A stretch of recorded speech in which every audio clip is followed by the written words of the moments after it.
Hey guys, welcome to the Social Igloo, where we explore the world without leaving our homes. Today, I set out to create some cool art on DALL-E. So if you haven't heard about DALL-E, DALL-E is an AI system that creates realistic images from description in natural language. That sounds like a mouthful, but really it's just AI creating cool images. And that's really what I wanted to go for today. So what I did was, I started with a simple prompt, and I hated it. So the first thing I realized about DALL-E is you need to be crazy specific, which brings me to my first point, be specific.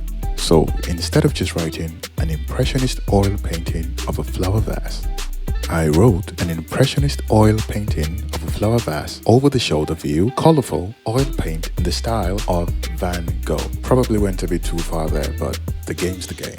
Now we can see that turned out slightly better, which brings me to my next point. Don't be afraid to rework your prompts. I started with an impressionist oil painting and switched to a realistic image. I did this by saying I wanted a realistic flower vase on a white desk by the window in the summer. Now that is descriptive, and the images are proof of that. The next thing I did was I tried to add an overhead lamp to the image, and that created some distortions, which gives rise to my next point. No more than one subject in an image. For every image, you need to have one subject. Having any more than that creates a distortion on the final result, which looks like a bad Photoshop job. So you want to always have one subject to create a cohesive final result. Point number 4. Add a theme. So there are many themes to choose from. I stuck with cyberpunk because I really liked the way it looked, but you can go for other themes like abstract, ancient, papercraft, pop art, or even futuristic. You choose. Point 5. Get even more specific. This is in regards to the camera lens. I found a tip online where a few close-up images look pretty nice with a 35mm macro shot, and I tried that and it worked out perfectly. But there are other angles to try. You could probably try overhead, which I did.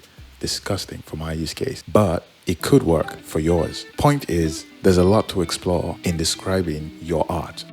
Final point, which by the way is a relief as I stopped counting a few points ago. Have fun. This is probably the most important part. Try different variations. I tried a few variations, and although they didn't work out fine, it was fun to know they existed, and it made me better at describing my prompts. The goal here is to be able to describe naturally.